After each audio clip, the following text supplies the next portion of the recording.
Gênesis, como a semente da mulher, como o cordeiro pascual em Êxodo, como o sumo sacerdote levítico, em Números como a nuvem de dia, a coluna de fogo de noite, e Deuteronômio sendo ele como grande profeta maior do que Moisés. E agora Josué sendo sucessor de Moisés e tendo aprendido a respeito desse Deus, aprendido a conhecer a Deus por intermédio de Moisés.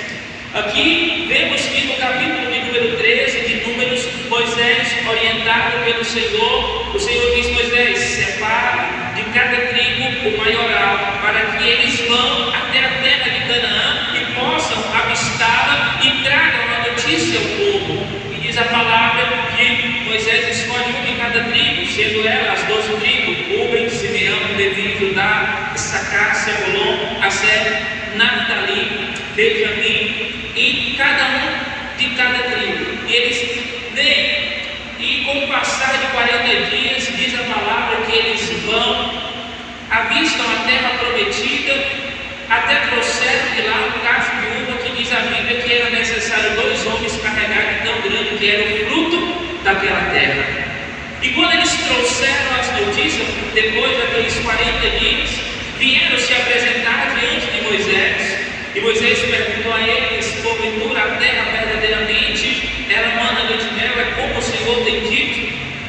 E diz que 10 dentre os 12 olharam para o povo e desmaiaram o coração do povo, fazendo eles murmurarem contra Deus, dizendo: verdadeiramente a terra ela mana leite e mel, verdadeiramente a terra ela é próspera, verdadeiramente é tudo aquilo que Deus falou, só tem um porém: diante dos moradores de lá, nós somos como gafanhoto, as cidades são fortes, são bem fortificadas, há muitas fortalezas, eles têm muito exército, então nós não conseguiremos. E diz a Bíblia que o povo logo desmaiou o seu coração, ou seja, estavam desacreditados e começaram a murmurar, e com essa murmuração disse o Senhor que somente daquela geração Josué e Caleb entrariam na terra prometida, porque é o passo que 10 olharam e disseram: não vai dar certo, não vamos conseguir. Josué e Caleb, tomando a palavra, disseram: não, a palavra que Deus nos dera, dizendo que nós conseguiríamos adentrar, é nesta palavra que nós permaneceremos. E o que nós tiramos como lição, irmãos, vemos o que? Vemos que todos faziam parte do mesmo povo, todos serviam ao mesmo Deus, todos professavam a mesma fé, porém, diante daquela situação, somente dois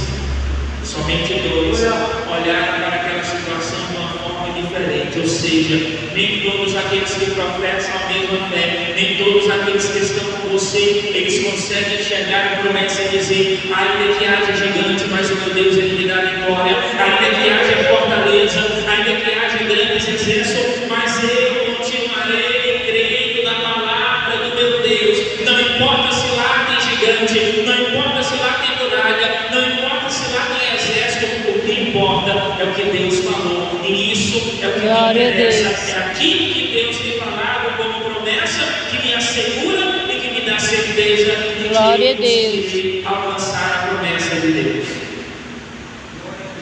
Eles não desistiram. Glória a Deus. Eles não murmuraram com os outros. E o livro de Números chega a dizer que a nação de Israel já era cerca de 613 mil pessoas, mais de meio milhão. Você consegue imaginar somente 2 contra mais de 600 mil pessoas? Você consegue ver uma multidão de pessoas e você dizendo: não vamos conseguir, e um exército dizendo: não vai dar certo.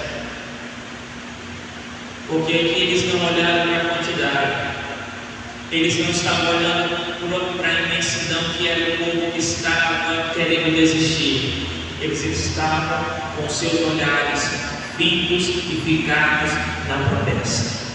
Glória a Deus. Não adianta, irmãos, olharmos para a multidão, não adianta olharmos para o nosso entorno, porque muitas vezes aqueles que estão à nossa volta, a situação à nossa volta, ela vai dizer: desiste, não vai dar certo.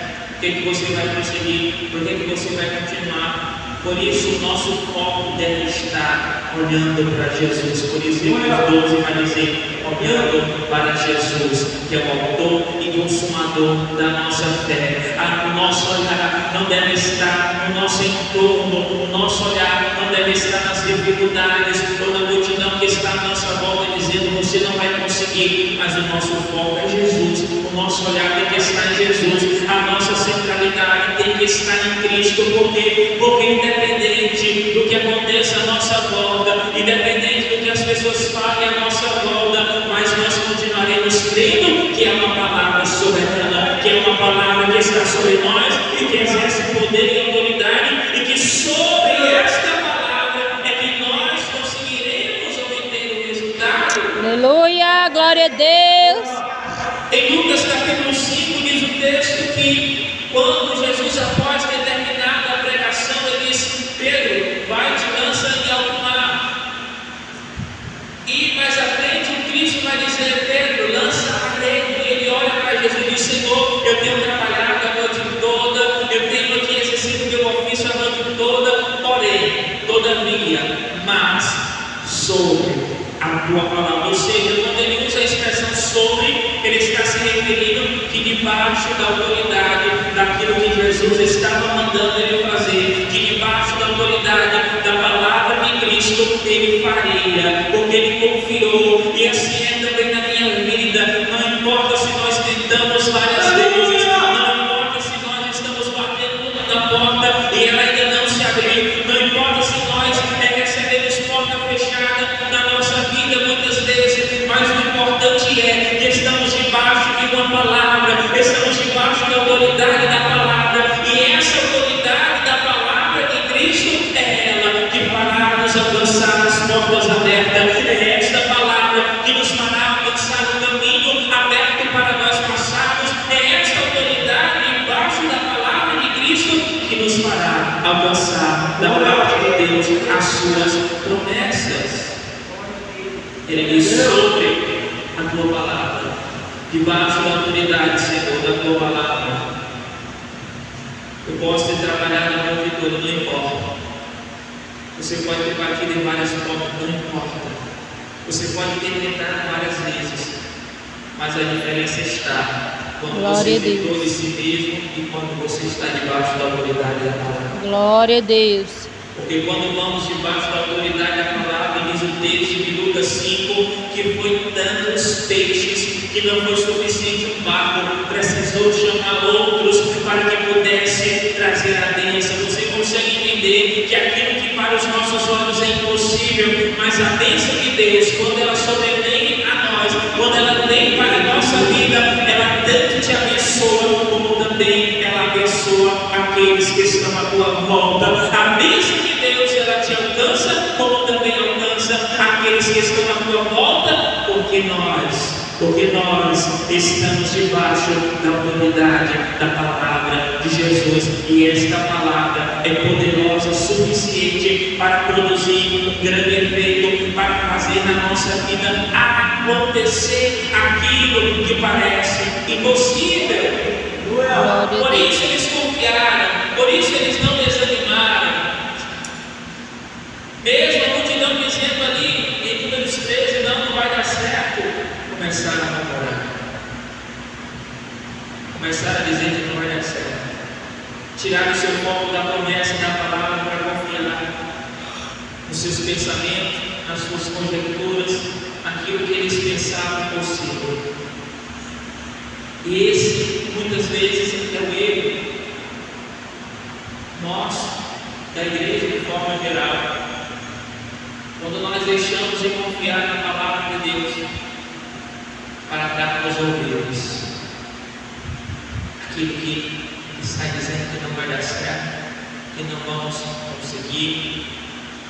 Da mesma forma, em Marcos 4:35, quando nos fala o texto a respeito da tempestade, a primeira palavra de Jesus podemos considerar como uma palavra de promessa. Ele disse: vamos e passemos para o outro lado. O que acontece? Eles receberam uma promessa.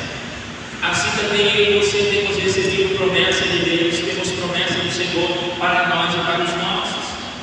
Porém, diz o texto que no decorrer do caminho se levantou uma grande tempestade, a ponto de que Jesus estava dormindo na boca do barco e os discípulos ficaram preocupados, acreditando que eles iam perecer. Ou seja, quando começou a se levantar à sua volta, ao seu entorno, aquela tempestade, se esqueceram primeiramente de que Jesus estava no mar, no segundo, se esqueceram da promessa de Jesus.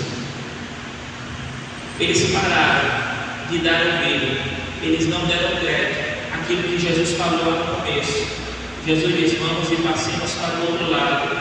Jesus não disse: vamos ficar no meio do caminho. Não, Jesus disse: vamos chegar do outro lado. Mas quando a tempestade veio, eles deram mais ouvido à tempestade do que à palavra de Deus.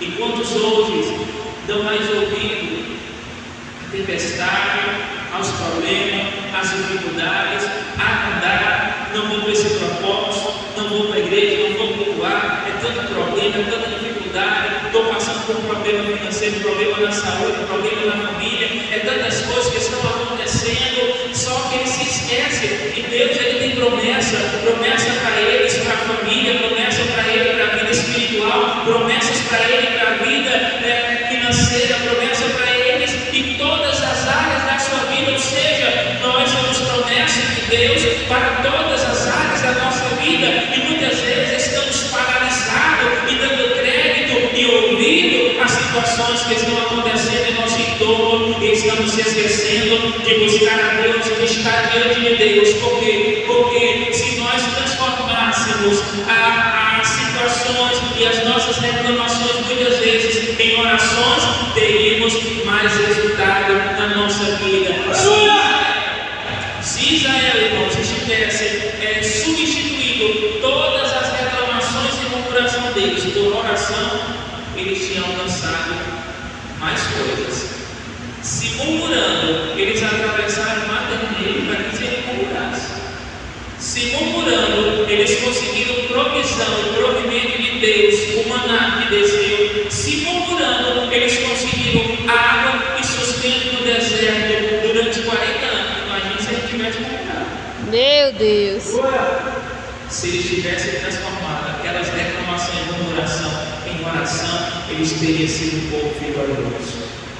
Porque vitória não é simplesmente porque eles alcançaram a terra prometida, porque isso compete a Deus dar, mas é justamente no processo. Em Deuteronômio capítulo 8, verso 2, diz o Senhor que Ele provou Israel, levou eles para o deserto para provar aquilo que havia no seu coração. Ou seja, o que é que havia na interesse do coração do povo de Israel? Qual era o seu sentimento? Era sempre de estar olhando para o Egito, faltava alimento, no Egito tinha pepino e cebola, e aqui nós estamos com fome, no Egito tinha água, aqui está faltando água, e sempre se referia para trás. Porém, aquele que está em Cristo, ele não caminha para trás, ele caminha para frente, ele busca o seu alvo, o seu foco, ele entende que aquilo que Deus tem para a nossa vida não é o que ficou no passado, porque o passado não pode ser mais modificado, mas o que Deus tem preparado é para aqueles que caminham para a frente, é para aqueles que se prosseguem, é para aqueles que perseveram, é para aqueles que entendem que a boa obra de Deus, que aquilo que Deus vai fazer está diante de nós e não atrás. Nós de Israel olhar para trás. Algo passando luta lá atrás, não tinha isso não. Tem crente que desse tempo, quando eu estava servindo a Deus, não tinha isso não. Dirigiu uma igreja que as pessoas contavam mais derrota do que vitória. Não, quando eu era no mundo eu tinha isso, eu tinha aquilo outro, a minha conta bancária, eu tinha tantas coisas, eu era rico, e agora eu passo fome, tenho dificuldade, isso, aquilo outro. Ele se pergunta: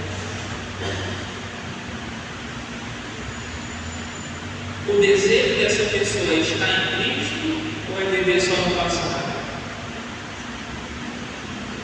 Deus ele não nos chamou de início, você vai ser rico e milionário. Ele não fez essa promessa. Jesus não disse: venha para cá que você agora vai ser a pessoa mais bem sucedida. Ele não prometeu isso. Mas em Cristo nós temos a certeza da nossa salvação e de vida eterna. Isso Ele prometeu. Glória a Deus. Ele disse em João 16:33 que no mundo nós teremos aflições. Ele diz em Marcos 9 que nós precisamos carregar uma cruz. O Evangelho que Cristo apresenta traz cruz, traz renúncia, traz perdas. Então, se nós transformarmos os nossos pensamentos em reclamações, muitas vezes, Senhor, não era desse jeito, não era assim, em oração, nós conseguiremos, irmãos, obter maiores resultados e melhores para as nossas vidas, e o nome de Deus ele vai ser glorificado. Veja que agora o texto que nós lemos, o Senhor está falando com Josué, dizendo: Josué, Moisés, ele morreu, porém assim como lá atrás ele já tinha falado que você seria o sucessor, agora chegou o momento, agora chegou a hora.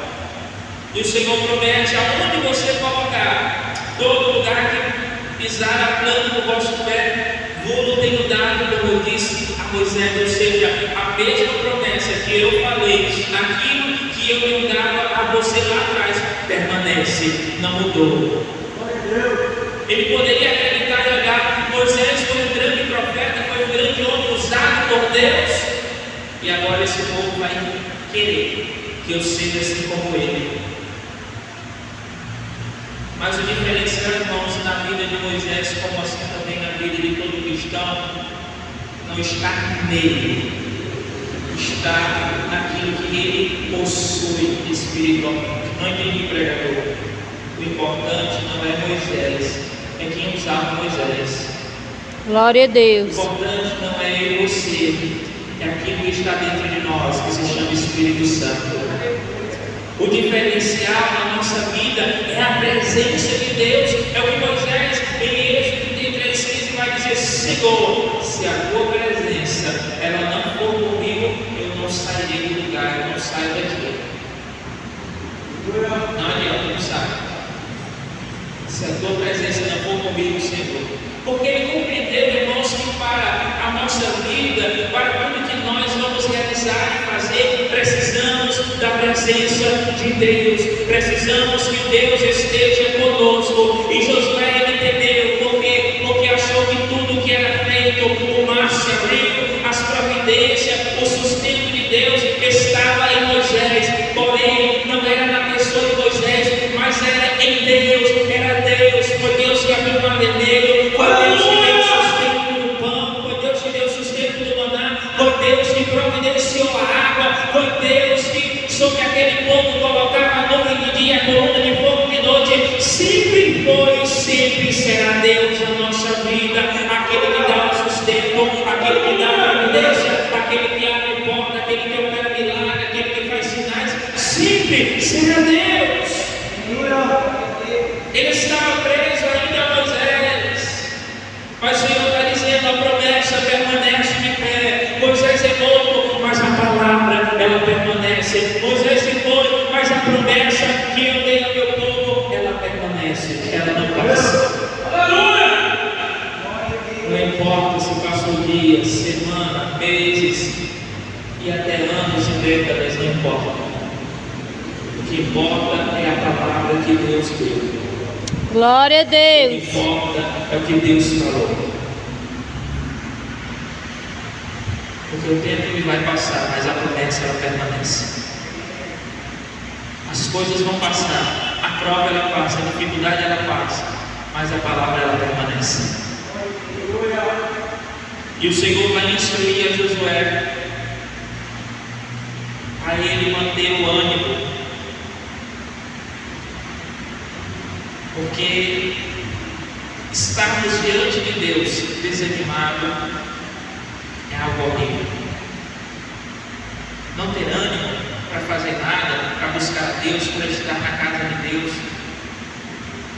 Por isso que Deus anima a Josué.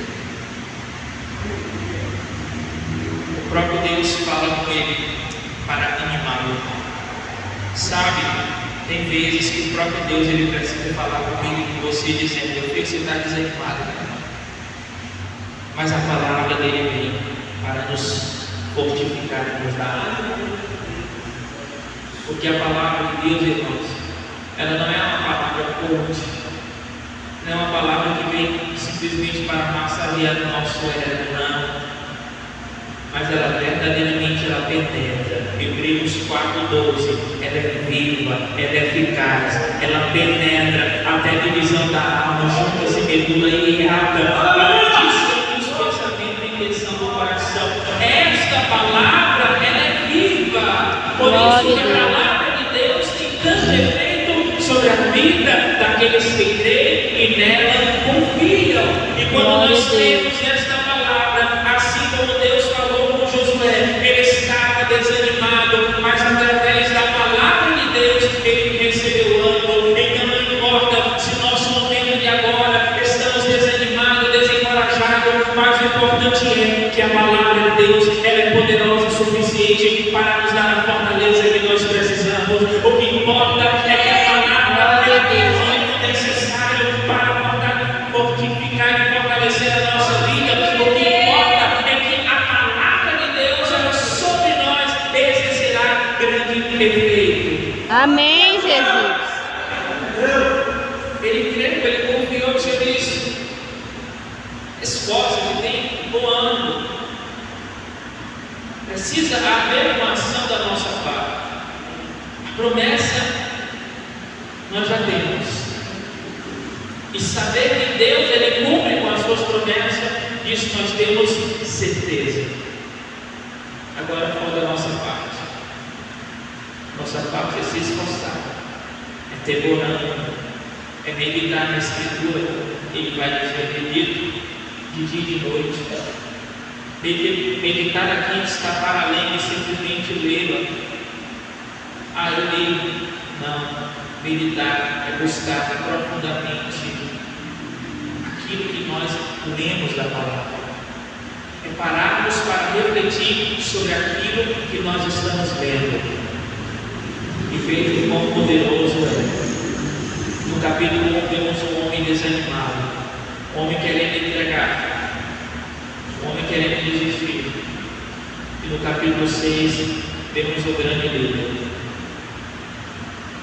Assim são as fases da nossa vida. Às vezes estamos desanimados, olhando para as situações adversas da vida, mas quando nós damos crédito à palavra de Deus, então nós vamos alcançar e conquistar aquilo que Deus tem para nós. Josué sai de um homem desanimado que queria desistir para um líder de um grande exército e vitorioso. É a mesma pessoa, porém o diferencial é, a partir do momento que ele creu, confiou, se animou, que foi fortalecido por Deus, ele conseguiu. Atravessou o Jordão, assim como Deus abre o mar vermelho, Deus agora abre o Jordão e o povo passa. Deus deu vitória, ele vence Jericó, as muralhas caem no chão, ele vence grandes reis, e aquilo que para muitos é impossível, os exércitos, as muralhas, tudo aquilo que era impenetrante, era fortificado, os grandes exércitos, diante de Deus, do povo de Deus, tornaram-se nada. Glória a Deus. Deus é aquele, irmãos, Glória a Deus. que Ele prepara tais situações, tais dificuldades e problemas, mas para que nós aprendamos a confiar nele. Porque não é simplesmente dizer eu confio, não é simplesmente dizer Deus me dá fé, me dá confiança. Deus ele sempre nos dará situações que gerem em nós o resultado que nós queremos. Assim seria muito bom. Deus, eu quero fé, toma fé. Ele vai criar situações que você precisa exercer e ter fé. Deus, eu quero confiar mais. Deus, Ele vai criar situações onde você vai crer mais. Então, tudo aquilo que pedimos a Deus, Ele vai criar situações para que nós chegamos ao resultado. Às vezes as pessoas dizem, eu quero a paciência de Jó. E a pergunta é, você quer passar pelo que ele passou? Ah, eu quero a fé de Abraão. Sim, mas você quer passar pelo que ele passou? Queremos o resultado, o processo ninguém quer. Não, eu não quero o resultado, o processo é desde que o outro passa. Mas aí não dá certo. Para chegar no resultado e ter uma fé do homem a ponto de ser chamado amigo de Deus, que Jó foi até considerado o homem mais paciente, precisa passar pelo processo. Ele só chegou no resultado porque ele encarou o processo. Não adianta pular etapa. Precisamos encarar e enfrentar o processo de Deus na nossa vida. E eu encerro dizendo aquilo que Deus fala para Josué no capítulo número 9. Não te mando eu? Deus faz uma pergunta. Josué, quem está te mandando? Foi Moisés que te chamou? Se foi ele, não vai dar certo. Não. Quem é que te chamou? Quem foi que nos escolheu? Quem que nos trouxe para essa obra? Quem foi que nos escolheu? O chamado da nossa vida que foi que fez. E Deus mesmo, Ele vai responder a Josué, não te mando eu, não sou eu, Josué. Estou te mandando, não sou eu que estou te enviando, não sou eu que falei com você. Esforce-te e tenha bom ânimo, não temas nem te espante, porque o Senhor teu Deus é contigo. Porque o Senhor está se referindo dessa forma, porque Josué acreditava e conhecia o Deus que Moisés apresentou, porque ele está falando dessa forma, porque ele se relacionava e conhecia o Deus que era apresentado por Moisés, mas o que Deus está dizendo para ele, eu não sou simplesmente o Deus de Moisés, eu sou o teu Deus, Josué. Aleluia. Isso fala da intimidade, isso fala da comunhão de Deus para com o seu servo, assim também para nós muitas vezes estamos olhando para alguém ou para alguma pessoa e olhando para ele, ó, como Deus usa, ó, como Deus é na vida dele, mas lembre-se que assim como Deus é na vida dos tais, se nós também estivermos na presença dele, buscando a ele, ele também será na nossa vida, ele também será no nosso Deus, ele também é o nosso Deus. Glória a Deus. Ele é o nosso Deus. Ele é meu Deus, Ele é o seu Deus. E Deus disse para Josué, o teu Deus é contigo. Não é o Deus de Moisés. Não, é o Deus que está também contigo. Não foi só com Moisés. Não foi só com os profetas. Não foi só com os apóstolos. Deus, Ele também é com essa igreja. Glória a Deus. Porque onde quer que andares, por onde quer que andares, ou seja, Deus disse,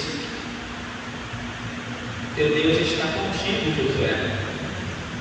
Ele poderia perguntar, Senhor, na luta, na dificuldade, aonde, qual a situação? Por onde você for. Glória a Deus. Deus, Ele é onisciente. Talvez surgiu a indagação na cabeça de Josué, como na cabeça de muitos crentes. Deus está comigo, mas em qual situação Ele diz, por onde quer que você for? Não importa, se é na dificuldade, se é na bonança, se é na aprovação, se é na escassez, ou se quando tudo vai bem, Ele está contigo por onde quer que tu fores, por onde Amém, quer que tu Jesus. andares, aonde você Glória a estiver, Deus. creia que a presença do Eterno está contigo, Glória a creia que a Deus. presença do Todo-Poderoso está na sua vida, e é essa presença, é esse o diferencial na vida Oh, da igreja, glória. é a presença dele, e a presença dele está aqui nessa tarde, a presença glória a dele, a Deus. presença